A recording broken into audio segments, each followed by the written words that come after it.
12 महीने 25,200 रुपये सालाना मुसलमान 20% कमाते हैं। 25,200 से 50,400 सालाना एनुअल 41% मुस्लिम्स कमाते हैं।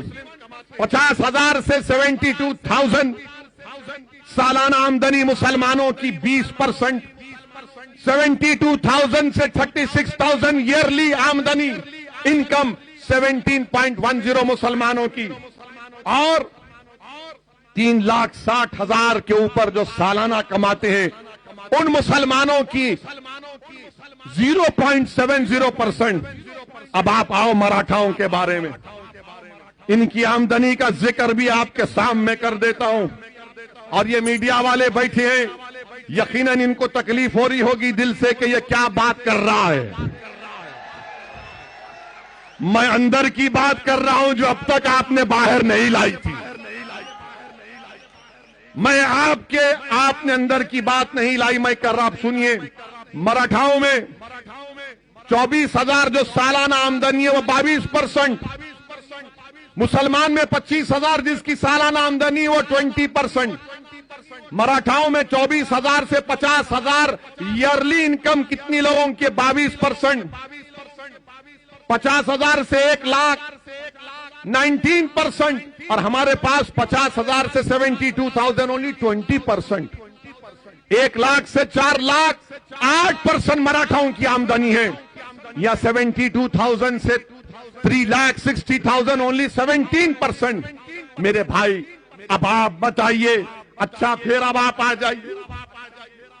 आ जाइए कि जो सोर्स ऑफ बोरोइंग है, मराठाओं को बैंक से 40% लोन मिलता है, मुसलमानों को बैंक और कोऑपरेटिव मिलाकर 5.8, कोऑपरेटिव सोसाइटी से मराठाओं को 39% मिलता है, मुसलमानों को क्रेडिट सोसाइटी से 2.6, ये प्राइवेट मनी लेंडर से मराठाओं को 14%, मुसलमानों को 4%, रिश्तेदारों से सबसे ज्यादा मुसलमानों को लोन मिलता है 17%, प्राइवेट बैंक से मराठाओं को 2.14% मिलता है, और मुसलमानों को प्राइवेट बैंक से कुछ नहीं मिलता, डेटा ही नहीं है। अब आप आ जाइए कि आईएएस ऑफिसर कितने मराठाओं के? 15.52%। मुसलमानों के कितने हैं? कितने आईएएस ऑफिसर है महाराष्ट्र में मुसलमानों? कितने? एक भी नहीं है। एक भी नहीं है। आईपीएस ऑफिसर 28% मराठा है। कितने मुसलमान है? 1.97%। और वो जो 1.97% है वही मजलिस को बोलते हैं बी टीम है, इन्हें ऐसा करता, इन्हें वोट काटता। अरे तुम किसको खुश कर रहे? तुम किसको खुश कर रहे? जिन्होंने बर्बाद कर दिया हमको, तुम उनकी तारीफ में लगे हो। और आईएफएस ऑफिसर 18% मराठा है। मंत्रालय में कितने मराठा हैं? 16.17%। मुसलमान कितने हैं? 0। मेरे अजीज दोस्तों और बुजुर्गों, ये मुसलमानों की बर्बादी की दास्तान आपके सामने रख रहा हूं। अब कोई कहेगा तुम घर की बात नहीं किए, तो कच्चे घरों में सबसे ज्यादा रहने वाले मुसलमान 67%, सेमी पक्का घरों में रहने वाले मुसलमान, और रेंटेड घरों में रहने वाले कौन? मुसलमान। एक कमरे में अगर 4 लोग रहते हैं तो सबसे ज्यादा कौन है? मुसलमान। एक कमरे में, 2 कमरे में 48% मराठा रहते हैं, मुसलमान का डेटा नहीं है।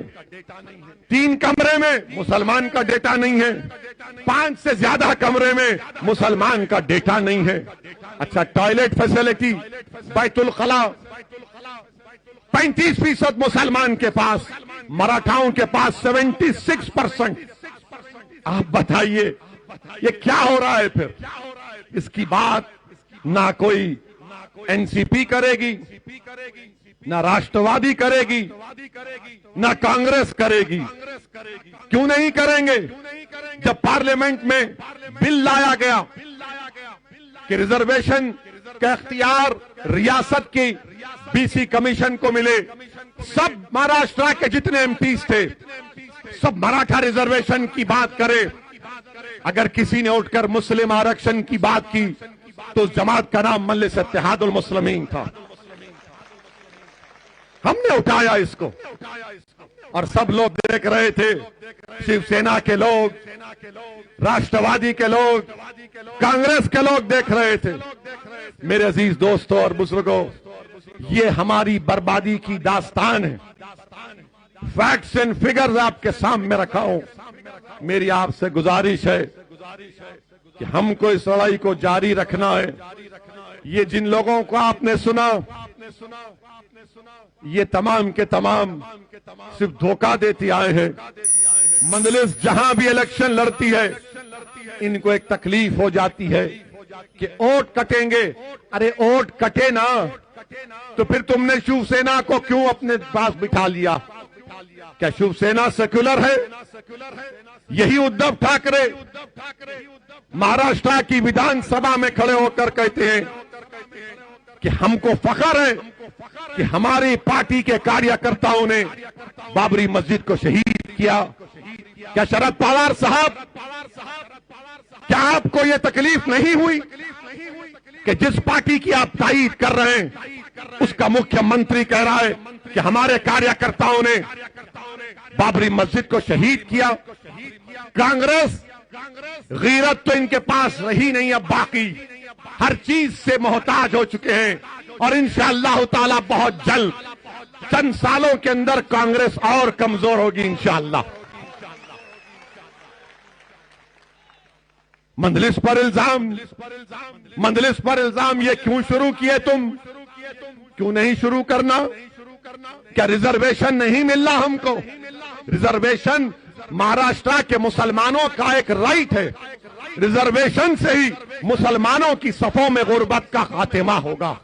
रिजर्वेशन से ही हमारे बच्चे और बच्चियां पढ़ेंगे। रिजर्वेशन से हमको इज्जत मिलेगी। याद रखो मुसलमानों, अगर हमको हमारा हक नहीं मिलता अलग बात है, मगर मैं बेइज्जती की जिंदगी गुजारने का कायल नहीं हूं। यह बेइज्जती हमसे की जा रही है, धोखे पे धोखा हमको दिया जा रहा है और ये कहा जा रहा है कि भड़काऊ भाषण करते हैं, ये फुला करते हैं। और हमारे आने पर दूल्हे भाई आ रहे तो 144, जब राहुल गांधी आएंगे क्या करेंगे? नहीं, कोई वो माइक्रोन नहीं, आने दो। हम आ रहे हैं तो 144, कितना 144 लगाओगे? क्या बीएमसी का चुनाव भी रोक दोगे? क्या महाराष्ट्र के चुनाव को रोक दोगे? अरे ओ माइक्रोन आ रहा है तो आप बताओ, मुंबई में कितना जीनोम सीक्वेंसिंग हुआ है? कितना जीनोम सीक्वेंसिंग किया उद्धव ठाकरे की सरकार ने महाराष्ट्र में? बताओ, पूरे भारत में 1% भी जीनोम सीक्वेंसिंग नहीं हुआ। कितने मुंबई में 45 साल से ज्यादा कितने लोगों को 2 वैक्सीन लगे? बताओ। अच्छा, जो हमारे डॉक्टर हैं, नर्सेज हैं, 7 महीने हो चुके उनको 2 वैक्सीनेशन होकर, उनको लगना चाहिए बूस्टर शॉट, मगर मोदी जी को फिक्र नहीं है, उद्धव ठाकरे को फिक्र नहीं है। और बूस्टर शॉट माहिरीन कह रहे हैं कि कोवैक्सीन और कोविशील्ड नहीं हो सकता। बूस्टर शॉट खाली mRNA का फाइजर या मोडर्ना होगा। मगर मोदी जी देश में मुल्क को चला रहे हैं, मगर फाइजर और मोडर्ना से इंडेमनिटी क्लास पर झगड़ा चल रहा है। थर्ड वेव आएगी नहीं आएगी अल्लाह जानता है, हम भी नहीं चाहते कि थर्ड वेव आए, मगर बूस्टर शॉट लगाएंगे नहीं लगाएंगे ये आपका काम है। मैं मुसलमानों में तो बूस्टर शॉट लगा के रहूंगा इंशाअल्लाह ताला। हम बूस्टअप करेंगे। अपने हौसलों को बुलंद रखिए, कभी नाउम्मीदी को अपने करीब आने मत दीजिए और डरने और घबराने की जरूरत नहीं है। मैं सरकार से कहना चाहूंगा कि नागपुर में असेंबली का सेशन होने जा रहा है। अगर इम्तियाज जलील और डॉक्टर गफ्फार कादरी ये प्रोग्राम बनाएंगे कि जब असेंबली का सेशन चलेगा तो मंजलिस को भी नागपुर में एक एजिटेशन करना पड़ेगा, तो मैं आने को तैयार हूं इंशाअल्लाह ताला। अभी मुंबई में हो रहा है, सुना चेंज कर दिए, ठीक है, फिर आएंगे। जब असेंबली में बैठकर पूरे एमएलए बैठ सकते हैं, जब 144 या वो माइक्रोन नजर नहीं आएगा, बड़े बड़ी सभाएं सब करेंगे। ये सबक नहीं हासिल करना चाहते राष्ट्रवादी और कांग्रेस के लोग। हर वक्त रोकते थे मजलिस को। जो कई बरस पहले जब हम और मोइन सैयद मोइन मजलिस का पैगाम लेकर महाराष्ट्र में जाते थे तो हर जगह पर पुलिस वाले आकर हमको लव लेटर दे देते थे। मगर आज माशाअल्लाह आपकी दुआओं का असर है, आपकी मोहब्बत है कि जब प्लेन से निकलते हैं तो हजरत पुलिस सामने ठहर कर बोलती है कि आपको रिसीव करने आए हैं, आप रिसीव कर लीजिए हमको। मैं तो सिक्योरिटी लेता नहीं हूं, अल्हम्दुलिल्लाह, अल्लाह हमारे लिए काफी है, मगर फिर भी आते हैं, फिर भी आते हैं। और जो लोग हाँ जिंदाबाद, तुम भी जिंदाबाद, आप जिंदाबाद। याद रखो मेरी एक बात को, महाराष्ट्र के मुसलमानों, मौत तो एक मर्तबा आएगी, आएगी ना एक मर्तबा, मगर तुमको लाखों मर्तबा जिंदा रहना है, लाखों मर्तबा तुमको जिंदा रहना का, एक बार नहीं लाखों मर्तबा। और जिंदगी का सबूत हरकत करने से है, जिंदगी का सबूत लड़ने से है, जिंदगी का सबूत अल्लाह के सामने गर्दन झुकाने से है, जिंदगी का सबूत अल्लाह के सामने अपनी बेबसी का इजहार करने से है, जिंदगी का सबूत जालिमों के सामने बेबसी नहीं हक को हासिल करने का मुतालबा करने में। ये काम हमको करना है और आप और हम मिलकर करेंगे। जब महाराष्ट्र के मुसलमानों को इंसाफ मिलेगा तभी तो सही इंसाफ होगा। भारत से, भारत की जमहूरियत से भारत की जमहूरियत मजबूत होगी। सुनो, मुंबई के और महाराष्ट्र के मुसलमानों, अंग्रेजी में इंटरजेनरेशनल मोबिलिटी एक लफ्ज है, इंटरजेनरेशनल मोबिलिटी एक लफ्ज है। और वो क्या लफ्ज है कि क्या बेटा अपने बाप से आगे गया तालीम में, दौलत में, तो जो मुसलमान 1950 और 1960 में पैदा हुआ उन्होंने अपने बाप, अपने वालिदैन से ज्यादा तरक्की की। जो मुसलमान 1970 और 80 में पैदा हुआ वो अपने बाप से पीछे हो गया। और जो मुसलमान 1990 में और सन 2000 में 2000 में पैदा हुआ वो तो अपने बाप से, अपने दादा से बहुत दूर है। गरीबी में ज्यादा गरीबी बढ़ गई, तालीम में उससे ज्यादा हम दूर हैं। बताओ, दलितों में, आदिवासियों में, अपर कास्ट में, हिंदू भाइयों में, क्रिश्चियनों में, जैन में, इन सब में तरक्की हुई है क्या? उनका बेटा अपने बाप से आगे निकल गया और अगर कोई नहीं निकला तो मुसलमान है। आपको मालूम महाराष्ट्र में हमारे दलित भाइयों से मुसलमान एजुकेशनल अटेनमेंट में कितना पीछे? 11%। 11% है।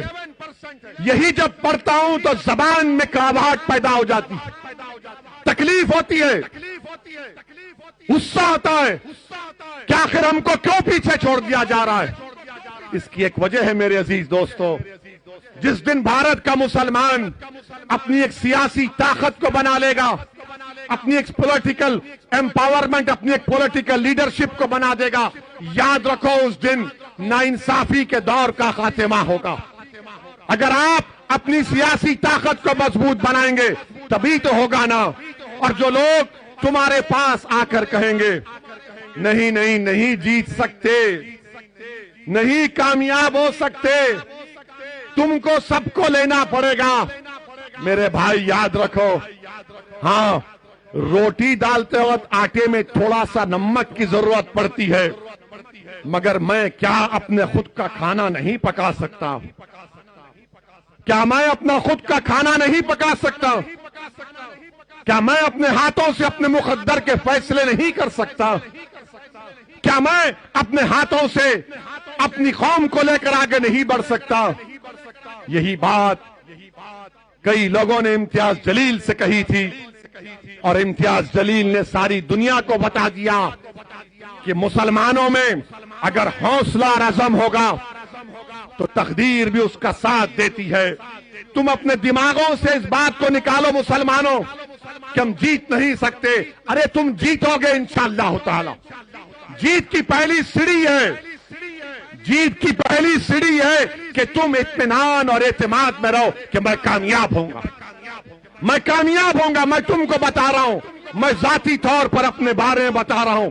हैदराबाद जाकर मेरे दोस्तों से पूछ लो कि मैं अपने बचपने में बेहतरीन पढ़ने वाला नहीं था, मैं 90-80% लाने वाला नहीं था। वो अकबरुद्दीन अवैसी थे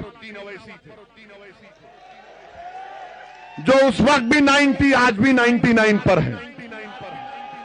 मैं उस वक्त भी 50 पर था और आज भी 50 पर हूं, मगर मुझ में एक जिद थी। जब मुझसे कोई कहता कि नहीं हो सकता, मैं कहता था कि नहीं, करके दिखाऊंगा, और वो काम आपको करना है। अल्लाह ने हम सबको काबिलियत दी है। मुसलमानों, सिर्फ आपको एतमाद को पैदा करना है। ये लड़ाई रिजर्वेशन की, ये रिजर्वेशन की लड़ाई आपके आने वाली नस्लों के लिए है। नौजवानों, कल जब तुम बाप बनोगे, इंशाअल्लाह तुम्हारी औलाद होगी। तुम सोचो क्या तुम वही चाहोगे तुम्हारी औलाद भी तुम्हारी तरह गरीब रहे, उनको उनका हक ना मिले? हक मिलने के लिए मिल के लड़ना पड़ेगा। आप तमाम का बेहद शुक्रिया। ये लड़ाई का आगाज है, इख्तिताम नहीं है, और लड़ाई होगी। अस्सलाम वालेकुम व रहमतुल्लाहि व बरकातुहू।